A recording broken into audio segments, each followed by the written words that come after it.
नमस्कार, मैं Prithvi Singh eternal Hospital Sanganer की तरफ से चाय पर चर्चा के इस एपिसोड में आप सभी लोगों का स्वागत करता हूं। आज हमारे साथ जुड़े हुए हैं doctor Supriya Jain, director and incharge interventional cardiology Eternal Hospital Sanganer की तरफ से, और हमारे साथ और जुड़े हैं कुछ समाज के सम्मानीय लोग जो कि हार्ट अटैक से जुड़ी कुछ समस्याओं के बारे में सर से कुछ चर्चा करेंगे।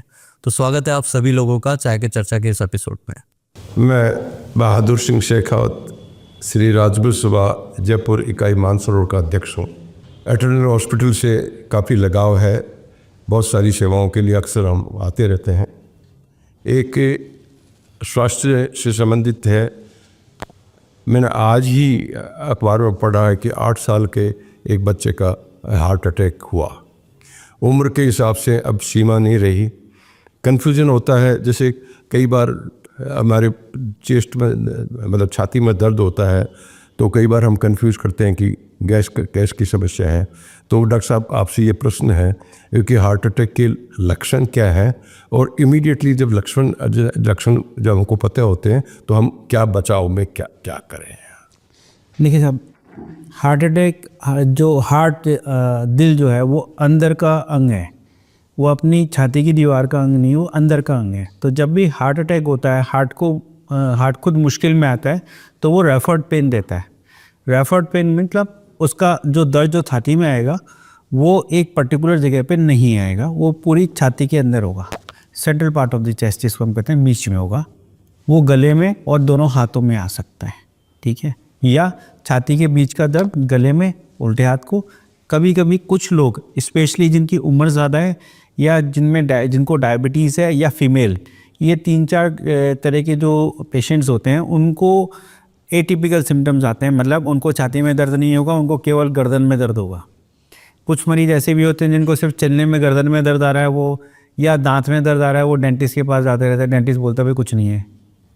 तो वो ये एटिपिकल सिम्टम्स हैं। या जो क्लासिकल सिम्टम है उसमें छाती के मध्य में दर्द होना, ठीक है, गले में और हाथों में आना, ये हार्ट के सिम्टम्स हैं। नहीं, जैसे अक्सर ये कहते हैं कि बाईं साइड में दर्द होता है, कई बार पीठ में। नहीं, बाईं साइड में नहीं, मोस्टली जो कॉमनली होता है वो मिडिल चेस्ट के मध्य पार्ट में होता है, सीने में यहाँ पर बीच में होएगा। और वो पूरा इतना होगा कि मरीज ये नहीं बता पाता कि उसको दर्द कहाँ से आ रहा है, ठीक है। कोई मरीज ये एक उंगली से बता दे कि मुझे यहाँ पे दर्द हो रहा है या यहाँ पे दर्द हो रहा है या यहाँ पे दर्द हो रहा है, तो यूजुअली हार्ट का नहीं, वो मांसपेशी का दर्द है। एक उंगली से दर्द बता दे, या उसको सांस लेने के साथ दर्द हो, या हाथ ऊपर नीचे करने में, आगे पीछे करने में दर्द हो रहा है, ये सब मांसपेशी के दर्द हैं। कुछ ऐसे दर्द होते हैं जो 1 सेकंड के लिए सुई चुभने जैसे होते हैं, फिर अपने आप ठीक हो जाते हैं। दिन में 5 बार हो गया, ये हार्ट का दर्द नहीं है। ऐसी एक हल्का सा दर्द जो 5-6 महीने से चले आ रहा है, वो मोस्टली हार्ट के नहीं होते हैं। हार्ट की जो तकलीफ़ होती है, हार्ट के जो दर्द होते हैं, जैसे आप थोड़ा सा चलोगे, एक्सर्शन करोगे, वो दर्द बढ़ जाएगा, आपको काम नहीं करने देगा, आपको रुकना पड़ेगा, रेस्ट करना पड़ेगा। दूसरा, जैसे आप लेटोगे, लेटे में आपको थोड़ी सी घुटन देगा, अनईजीनेस देगा, आपको उठ के बैठना पड़ेगा, ठीक है सर। तो हार्ट के पेन एक्सर्शन पे और लेटने में बढ़ जाएंगे, बैठने में, आपको रिलैक्स करने में थोड़े से ठीक होंगे, ठीक है। और ये जो 6 तरह के मैंने दर्द बताए कि उंगली से बता दे, शार्प शूटिंग मतलब सुई चुभने जैसा दर्द हो, बिल्कुल हल्का हल्का दर्द महीनों तक हो, या हाथ पांव ऊपर नीचे करने से हो, खांसने के या सांस लेने के साथ हो, ये दर्द हार्ट के नहीं होते। ये पीठ में कहते हैं सर, पीठ में भी दर्द होता है। पीठ में भी दर्द हो सकता है हार्ट का, इसमें कोई शक नहीं है। लेकिन वो अगेन उसमें क्या होगा कि मस्कुलर पेन को और हार्ट के दर्द को कैसे अपन पहचाने। जो मस्कुलर पेन होगा वो मरीज अपने आप ही बता देगा पीठ में कि यार इस पर्टिकुलर पॉइंट पे बहुत ज़्यादा पेन है। और दूसरा, जैसे मैं हाथ मूव कर रहा हूँ मेरा दर्द बढ़ रहा है, तो ये मस्कुलर पेन है। ये तो जैसे ये लक्षण हमको पता लग गए तो उस समय जैसे जो पेशेंट है उसको इमीडिएटली क्या करना चाहिए? देखिए, यदि आपको स्ट्रॉन्ग सस्पिशन है कि हार्ट का ही दर्द है, तो हार्ट का दर्द ये अपन मानने के इसको मान के चलेंगे भाई हार्ट अटैक की संभावना बहुत ज़्यादा है। उस मरीज़ को सबसे पहले रिलैक्स कीजिए, उसे ना तो लेटाइए ना उसे चलाइए, उसको एक जगह बैठा दीजिए, ठीक है। दूसरा, उसको टेंशन या मेंटल स्ट्रेस नहीं होना चाहिए। जितना स्ट्रेस होगा उस समय एबनॉर्मल धड़कन आने के चांसेस और सडन डेथ के चांसेस बहुत ज़्यादा होते हैं। उस मरीज़ को आराम से चेयर पे बैठाइए, आपके पास में एस्प्रिन रखी है तो एस्प्रिन दे दीजिए, यदि कोई ब्लीडिंग की हिस्ट्री नहीं है तो। और चेयर समेत पेशेंट को सीधे गाड़ी में एम्बुलेंस बुला लीजिए या एम्बुलेंस बुला नहीं आ सकते, कुछ है, तो आप सीधे अपनी गाड़ी में कहीं पे भी उसको शिफ्ट कर रहे हैं तो उसको चलाना नहीं है, चेयर पे बैठा करके चेयर को पकड़ के ले जाओ और उसको गाड़ी में बिठा दो और तुरंत हॉस्पिटल ट्रांसफ़र करो। डॉक्टर साहब जैसे ऐसे आजकल व्हाट्सएप पे, फेसबुक पे, इस पे आता है ये कि आप रात को, जैसे सर्दी का टाइम है, एल्डरली पर्सन हम जैसे जो लोग हैं उनके लिए ये मैसेज आता है या सलाह आती है, क्योंकि साहब रात को जब आप उठें तो कम से कम 2 मिनट के लिए आप बैठे रहें और बैठने के बाद में आप थोड़ा सा नॉर्मल हो जाएं, उसके बाद में बाथरूम जाएं। बिल्कुल सही है। इसको ये जो आप बता रहे हैं ये टोटली डिफरेंट चीज़ है। इसको हम बोलते हैं सिचुएशनल सिनकपी। मतलब कोई एक पर्टिकुलर सिचुएशन में ब्लड सप्लाई ब्रेन की, दिमाग की कम होती है तो एक बेहोशी आती है और आदमी गिर पड़ता है। ठीक है, ये कहला। और स्पेशली जो ओल्ड एज वाले ड्यूरिंग ये सर्दी के मौसम में जब आप टॉयलेट करने जाते हैं, most of the patient toilet करने से पहले धड़ाम गिर जाता है। तो वो जो गिरना है वो इतना हार्मफुल, मतलब वो ये जो कारण हो रहा है, गिरने वाली प्रक्रिया जो है वो चोट की वजह से ज़्यादा खतरनाक है। ठीक है, सिचुएशनल सिनकपी ये जो बीमारी है इससे कुछ नहीं नुकसान होने वाला, ये बीमारी से कभी आदमी की जान नहीं जाती, इसको सिनकपी को। ठीक है, लेकिन उसकी वजह से गिर गया, सर में चोट लग गई, ब्लीडिंग हो गई, वो चीज़ खतरनाक हो जाती है। इसलिए हम ये बोलते हैं कि आप पलंग पे बैठिए, पाँव को आगे पीछे कीजिए 1-2 मिनट के लिए। जो पाँव का पंप है, ब्लड पंप है, वो थोड़ा एक्टिव हो जाएगा। उससे क्या होगा, आप जैसे ही खड़े होंगे आपकी ब्लड सप्लाई ब्रेन तक मेंटेन रहेगी। आप लेटे थे, एकदम से खड़े हो गए तो दिमाग तक आपका ब्लड नहीं पहुंचेगा, हल्की बेहोशी आएगी, चक्कर आएंगे और आप गिर पड़ेंगे। तो बैठने का जो रीज़न है, हम यही समझाते हैं कि आप उठ करके बैठिए, थोड़ा पाँव आगे पीछे कीजिए, फिर चलिए, जिससे आपको बेहोश ना आए। डॉक्टर साहब जैसे हार्ट अटैक के सिम्टम्स हमको पता लग गए, आपने जैसे फरमाया, तो उस समय इमीडिएटली पेशेंट को क्या करना चाहिए? जैसे मैंने बताया अभी आपको, आप उनको चेयर पे बैठा दीजिए और चेयर पे बैठा के तुरंत हॉस्पिटल ट्रांसफ़र कीजिए। ज़रा टाइम वेस्ट नहीं करना है। टाइम इज़ मसल, एक ही लाइन है, टाइम इज़ मसल। मसल का मतलब दिल की मांसपेशियाँ, टाइम मतलब समय। जितना जल्दी अस्पताल पहुंच जाएंगे और बंद नस को हम खोल देंगे, उतना कम मांसपेशियाँ डैमेज होगी। एक बारी मांसपेशियाँ हार्ट की डैमेज हो गई, हार्ट का पंप भी कम हो गया, फिर वो ठीक नहीं होता। सिंपल सी बात है, लकड़ी जल के कोयला बन जाए, कोयले से लकड़ी नहीं बन सकती। नहीं तो एक जैसे जनरली बताते हैं साहब, छाती को दबाना चाहिए इमीडिएटली, नहीं, वो सब चीज़ें कार्डियक अरेस्ट में करते हैं अपन। किसी कोई आदमी बेहोश हो गया, अनकॉन्शियस हो गया, उसकी पल्स आपको नापनी आती तो बहुत अच्छी बात है। नहीं, उस कंडीशन में फिर हम कार्डियक अरेस्ट में हम जो है छाती दाबने का, इसको CPR जो कहते हैं, जिसको सुझाव है कि भाई अगर पेशेंट को, हमको पता लग जाए कि इसके अटैक हुआ है तो उसको इमीडिएटली हॉस्पिटल पहुँचे। करेक्ट, उसमें और पेशेंट को बिना चलाए, ये नहीं कि आप उसको पैदल चला लें, उसको बिल्कुल ना तो उसको मेंटली स्ट्रेस होना चाहिए ना फिजिकल स्ट्रेस होना चाहिए। इसका चीज़ का ध्यान रखें। कुर्सी पर बैठा करके ले जाएं, तुरंत हॉस्पिटल पहुंचा दें। जो आप बोल रहे सर, मैं ये चीज़ क्लियर कर दूँ, यहाँ पे 2 चीज़ें होती हैं, एक तो होता है हार्ट अटैक और एक होता है कार्डियक अरेस्ट। ठीक है, हार्ट अटैक का मतलब क्या है कि खून की नसों की सप्लाई हार्ट की रुक गई और मांसपेशियों में जो है वो उनको, हाँ, मांसपेशियों में सूजन आई, उसको खून मिलना कम हुआ, वो आपको दर्द दे रहा है, वो हार्ट अटैक है। कार्डियक अरेस्ट का मतलब क्या है, हार्ट का अचानक से काम करना बंद कर देना। ठीक है, वो उसका ज़रूरी नहीं है, उसका एक कारण हार्ट अटैक है, उसके अलावा भी बहुत सारे कारण हैं। जैसे कि धड़कन का कम ज़्यादा होना, किसी की धड़कन बिल्कुल नीचे चली गई या किसी की धड़कन 300-400 पहुँच गई, या कुछ एबनॉर्मल धड़कनें भी होती है जैसे वेंट्रिकुलर फिब्रिलेशन हम जिसको कहते हैं। उन कंडीशंस में एकदम से हार्ट काम करना बंद कर देता है। उसमें जैसे आपने फरमाया तुरंत CPR की ज़रूरत है। तुरंत आप छाती को दाबिए। कहाँ से दाबना है, जो छाती की सेंट्रल पार्ट, चेस्ट का जो बिल्कुल ये बीच की जो हड्डी है उसके निचले 1 तिहाई पे दाबना है। और दाबना कैसे, ये जो अपने हथेली का नीचे वाला मोटा हिस्सा है, दोनों को यूँ रखिए। ये जो अपने ये हैं एल्बो कोनिया, ये मुड़नी नहीं चाहिए, बिल्कुल सीधे ऐसे ऐसे करें। ठीक है, तो कार्डियक अरेस्ट लगे, हार्ट अटैक लगे। डॉक्टर साहब नमस्कार, मैं जगमोहन सिंह राठौड़, राजस्थान हाउसिंग बोर्ड कर्मचारी विकास समिति है मानसरोवर, उसकी ओर से आया हूँ। थोड़ी सी भ्रांति ये रहती है कि एक तो एंजियोप्लास्टी और एक बाईपास, इन दोनों में क्या अंतर है बेसिकली? मैं देखो, नसों में रुकावट है, उसको कैसे हम साफ़ कर सकते हैं। ठीक है, तो एक प्रक्रिया तो ये होती है कि नस में हम तार डाल के गुब्बारे से सफाई करके स्टेंट बिठा दें, ये तो प्रक्रिया है एंजियोप्लास्टी की। ठीक है, और बाईपास में ये होता है कि हम उसमें उस जहाँ पे ब्लॉकेज है उसके आगे एक नई नस जोड़ दें, वो बाईपास की प्रक्रिया। तो नई नस जोड़ने वाली प्रक्रिया, उसमें छाती खोल करके और मशीन को मरीज को मशीन पे लेकर के छाती खोल करके और नई नस को लगा दिया जाता है बाईपास ब्लॉक, जहाँ ब्लॉक है उसके आगे। तो ये एक तरह का बाईपास हो गया, ठीक है। नहीं, जहाँ ब्लॉकेज है उसको हटा देते हैं और फिर नहीं, बाईपास में ब्लॉकेज को नहीं हटाते, उसके आगे नई नस लग जाती है। नई नस उसी पेशेंट की लगती है। उसी मरीज की अंदर के अंदर से नसें ले सकते हैं, जैसे छाती की नसें ले ली या पाँव की नस ले ली।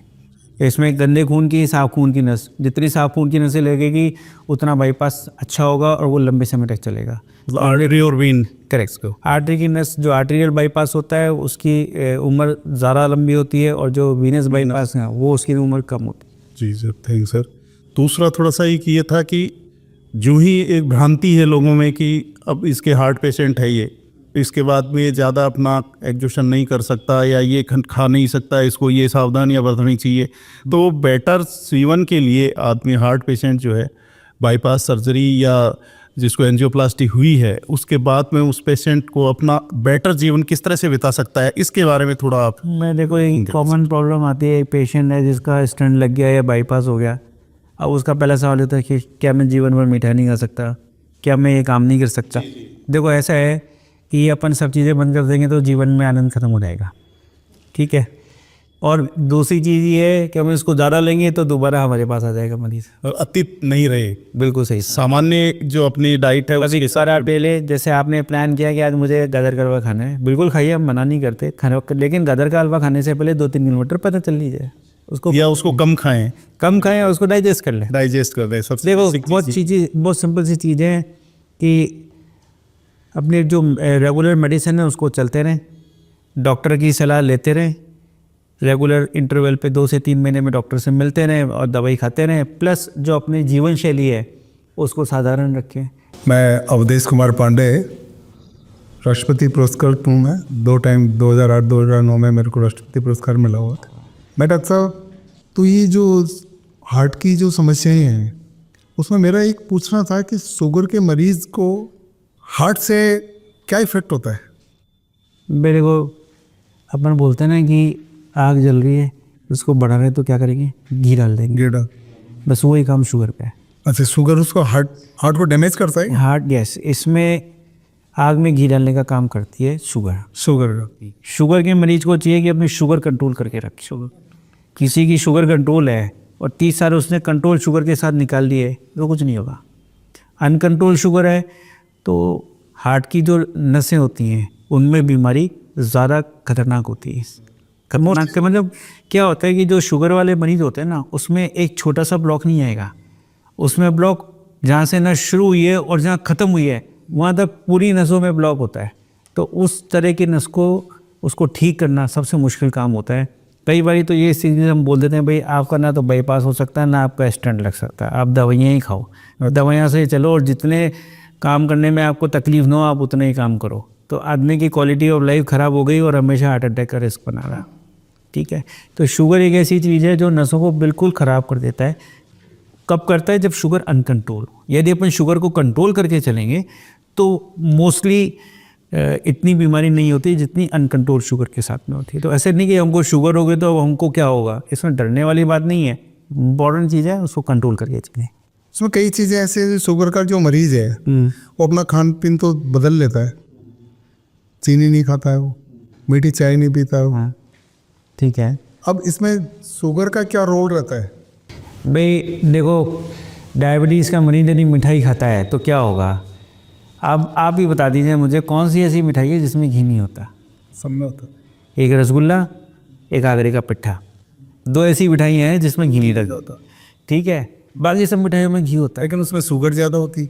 भाई रसगुल्ले को निचोड़ लो और खा लो, अब पेटों को कितना, पेटा को नमस्ते कर लो, ठीक है। बस शुगर कंट्रोल करने के लिए क्या है, आपको HbA1c अपना हर 3 महीने से मेज़र करते रहे। कोशिश करें कि 6 के आजू बाजू रहे, 7 कभी क्रॉस नहीं करें। 6 के आजू बाजू यदि आपका HbA1c रहता है तो आपको दिक्कत नहीं आएगी। और जिनको डायबिटीज़ नहीं है वो साल में एक बार HbA1c चेक करा ले, जिनकी उम्र 35-40 के आसपास।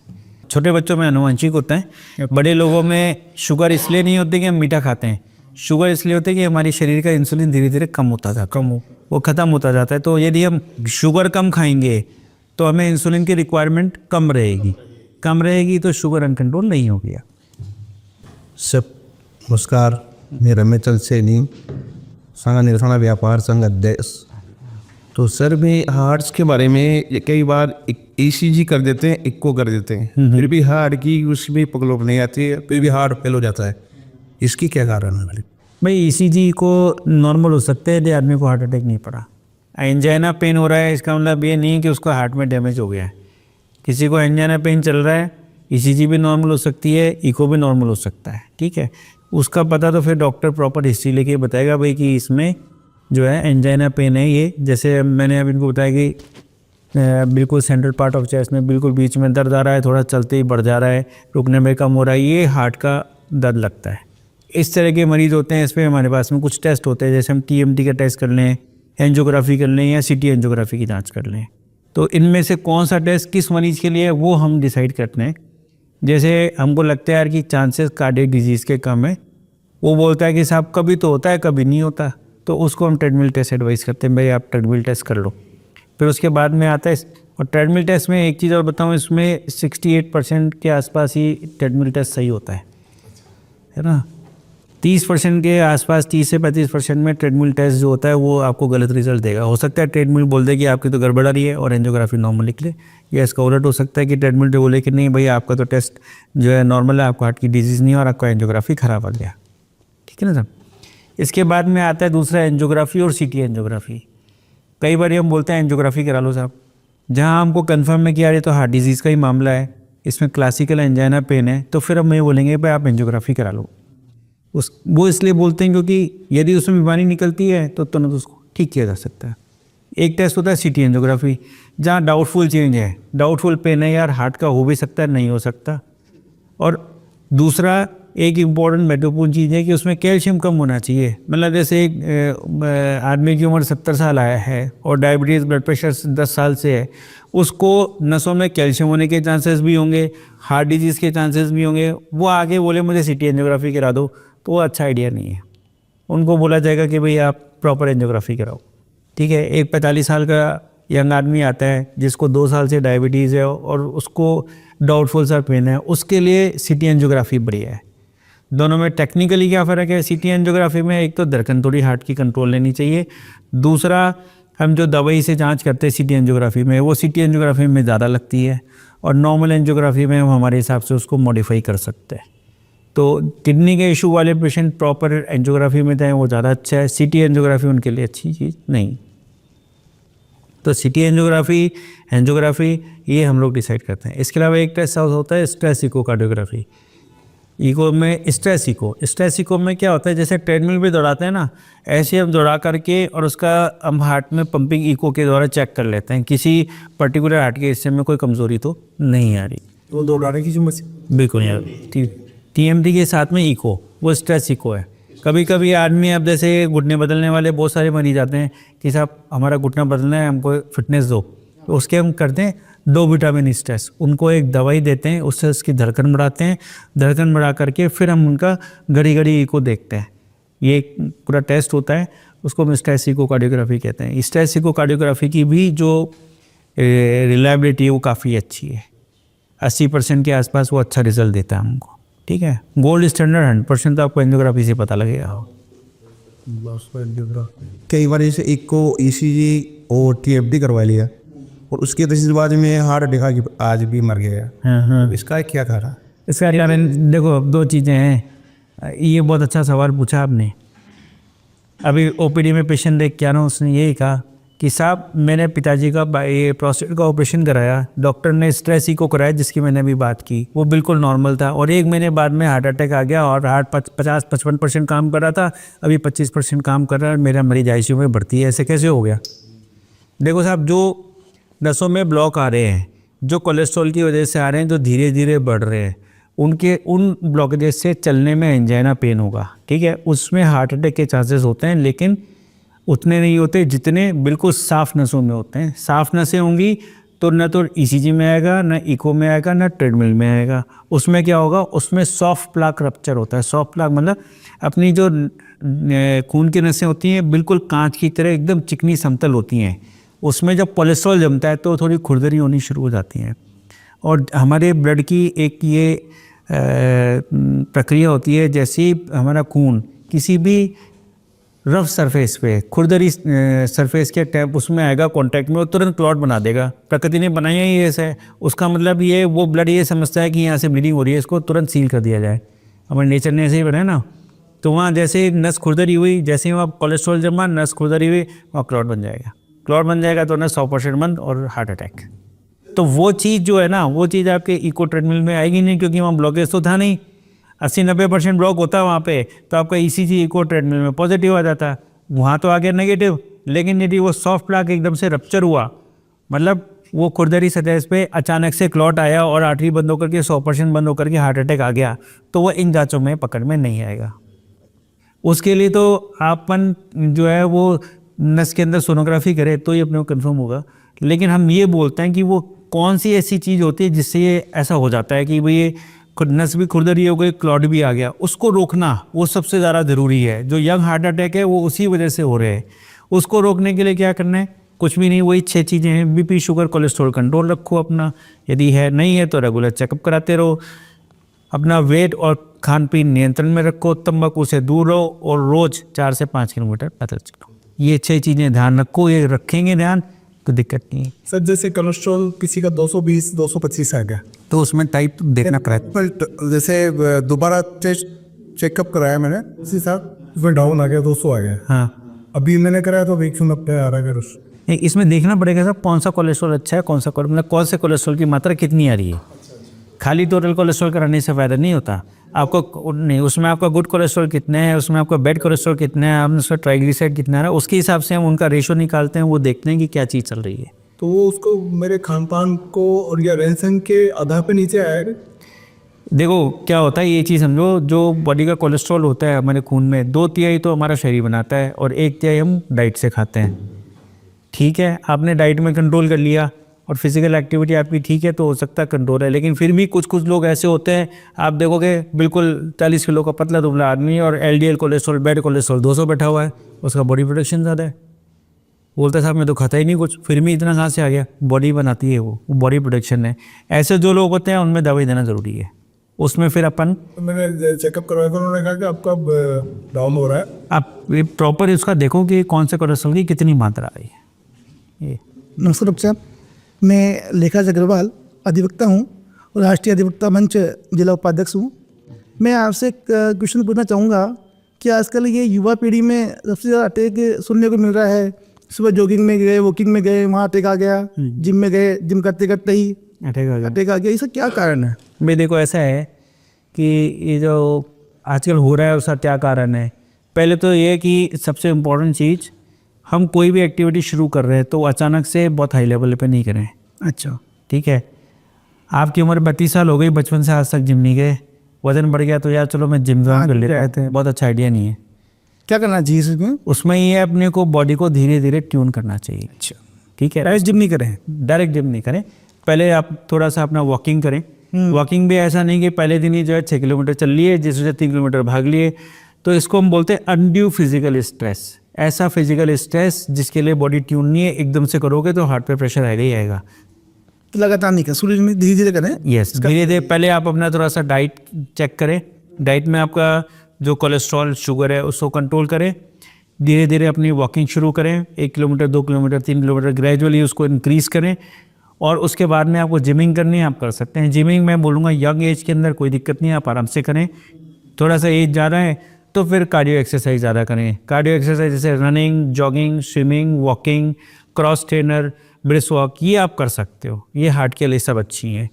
लेकिन हैवी वेट लिफ्टिंग, किसी को ब्लड प्रेशर, डायबिटीज़ ऑलरेडी है तो मैं बोलूँगा तो बोलूँगा कि वेट और ये सब चीज़ें ना करें। अभी सर्दियाँ चल रही है तो मैं चाहूँगा कि आप बताएं कि सर्दी में हार्ट को किस प्रकार अपन स्वस्थ रखें, क्या खाना चाहिए, क्या नहीं खाना चाहिए, ये थोड़ा जानकारी दें। इसमें अपन सिंपली ना अलग अलग पेशेंट डिवाइड कर लेते हैं। एक वो आदमी जिसको से बीपी और कुछ भी नहीं है, बिल्कुल, तो वो आदमी जिसको ब्लड प्रेशर है वो अपना सर्दी शुरू होते ही अपना ब्लड प्रेशर रेगुलर चेक करता रहे, क्योंकि ठंड के अंदर वैसोकंस्ट्रिक्शन नसें सिकुड़ती हैं, बीपी बढ़ता है।